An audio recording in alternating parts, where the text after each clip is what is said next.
Oshinoko adalah anime yang hype banget di kalangan wibu di tahun 2023, terutama episode satunya yang emang bagus banget. Dan menurut gua Oshinoko juga merupakan salah satu anime paling bagus di tahun 2023. Dan di tahun 2024 ini animenya berlanjut ke season 2. Apakah season 2-nya bagus? Apakah misterinya masih menarik buat ditonton? Sebelum ngejawab pertanyaan itu, gue mau membahas pengalaman gue nonton Oshinoko season 2 dulu. Season 2-nya sama kayak season 1-nya. Mata gue bener-bener dimanjain sama visualnya yang bagus banget. Emang gak pernah gagal sih Oshinoko kalau soal visual. Visualnya artistik banget, dan salah satu adegan yang visualnya paling gue suka adalah di episode 1, pas lagi latihan acting antara Kana dan Himekawa. Gua suka banget sih penggambaran cat yang ada di adegan itu. Dan gue juga suka pemilihan warnanya. Kana warna orange dan Himekawa warna biru. Jadi orange sama biru itu complementary color atau warna yang berseberangan di roda warna. Makanya adegan itu bisa bagus karena warna catnya yang emang pas dan dipikirin. Visual mata bintang Aqua dan Ruby yang ikonik itu di season 2 ini juga bagus banget, sama kayak season satunya. Hormat buat animatornya yang bisa tetap ngejaga kualitas anime Oshinoko. Arc teater emang bagus banget sih. Ini pasti susah banget menganimasikan teater ke dalam anime. Penjelasan tentang teater juga cukup mudah dimengerti. Gua yang kayaknya nggak pernah nonton teater seumur hidup gua, jadi cukup mengerti soal gimana teater bekerja. Kursi penonton yang bisa muter itu keren banget sih. Gue baru tahu di teater bisa kayak gitu. Acting karakternya juga keren-keren. Kontras di antara Aqua dan Himekawa. Himekawa dengan actingnya yang ekspresif dan bersemangat, sedangkan Aqua dengan actingnya yang datar. Acting Aqua yang pas marah ditambah mata bintang hitamnya juga kerasa banget emosinya.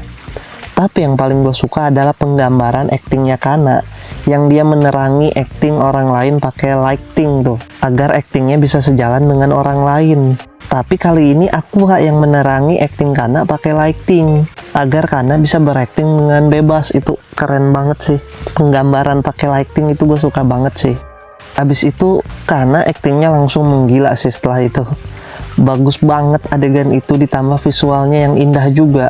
Ngelihat acting Kana yang kayak dulu lagi ngebuat si Akane sampai lope-lope lagi ke Kana kayak dulu pas masih kecil.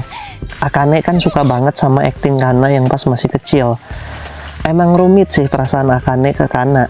Di satu sisi dia kagum banget sama Kana, tapi di satu sisi dia juga benci sama Kana.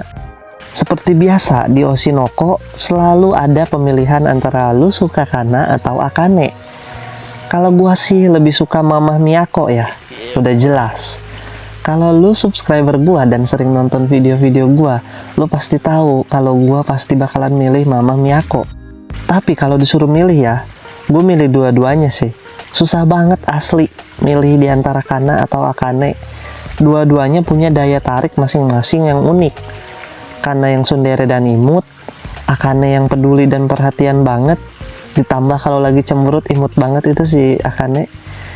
Di season 2 ini kita dikasih lihat dari mana kemampuan analisisnya Akane yang udah kayak detektif itu. Ternyata itu gara-gara si Kana yang pas masih kecil melampiaskan emosinya ke Akane. Padahal Akane bilang kalau dia itu penggemarnya Kana. Tapi malah diomelin sama Kana.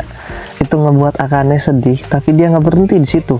Dia mulai baca banyak buku psikologi agar tahu kenapa Kana bersikap kayak gitu. Cinta Akane ke Aqua juga udah cinta mati sih itu mah. Lihat aja episode 5 yang adegan di balkon. Kana sih emang ngeselin banget ya. Apalagi yang di episode 5 juga tuh yang ngeledekin si Akane. Itu parah banget sih ngeledekin si Akane. Sampai akhirnya mereka berdua berantem tuh. Kalau lu suka pembahasan gue sejauh ini, silahkan di subscribe. Kita lanjut. Gue juga suka penjelasan tentang perselisihan antara penulis asli dan penulis naskah. Jadi revisi atau keinginan si penulis asli itu nggak langsung ke kupingnya si penulis naskah. tapi lewat ke beberapa orang dulu, baru ke si penulis naskah. Makanya, apa yang dipengenin si penulis asli nggak tersampaikan dengan baik dan jelas ke si penulis naskah. Gue juga suka adegan adu bacot antara Yoriko dan Abiko. Mereka saling serang dengan kata-kata yang nyelekit. Kerasa banget emosi mereka yang akhirnya keluar dengan bebas. Ada satu karakter yang menurut gue perkembangan karakternya tuh kerasa banget. Siapa dia? Ya, Narushima, yang di season 1 aktingnya payah banget dan cuma modal tampang doang.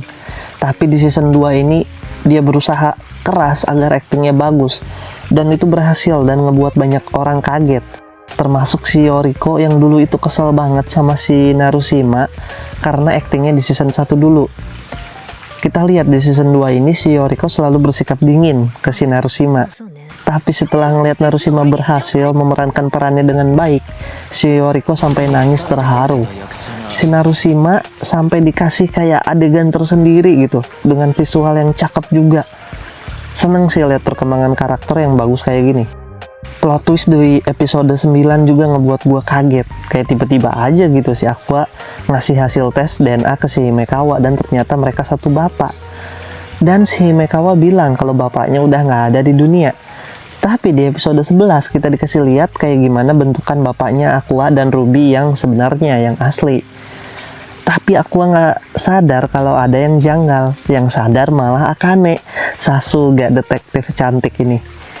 Tapi Akane bimbang mau ngasih tahu Aqua apa enggak. Kalau dia kasih tahu, ntar si Aqua nggak akan lepas dari rencana balas dendamnya. Tapi sebenarnya nggak butuh kemampuan analisis yang hebat banget buat sadar kalau ada yang janggal. Seharusnya Aqua juga bisa sadar. Tapi ya mungkin karena alam bawah sadarnya Aqua tuh pengen lepas dari rencana balas dendamnya agar dia bisa hidup bebas dan bahagia. Dan karena hal itu Aqua mulai melembut. Raut wajahnya juga kelihatan lebih ceria. Tapi di episode 12 saat Aqua dan Ruby pulang kampung tuh, Ruby nggak sengaja nemuin mayat si Goro. Dan ini benar-benar membuat Ruby dendam kepada pembunuh Goro. Dan mata bintang hitam Ruby pun muncul. Jadi kebalikannya nih sekarang. Aqua mulai ceria, matanya juga biasa aja, nggak ada bintang hitamnya lagi. Tapi sekarang si Ruby yang mulai mau membalas dendam dan ada mata bintang hitamnya sekarang. Dan episode 12 ini diakhiri dengan adegan bapaknya Aqua dan Ruby dengan wajahnya yang jelas banget diperlihatkan dengan mata bintang hitamnya juga. Kalau menurut gue sih season 2 Oshinoko bagus ya. Kualitasnya masih kejaga dan misterinya juga masih seru buat diikutin. Gue penasaran sih dengan kelanjutan ceritanya. Di minggu lalu, gue ngebuat video pembahasan tentang anime cewek cantik blasteran Rusia-Jepang yang menyembunyikan perasaannya dengan bahasa Rusia.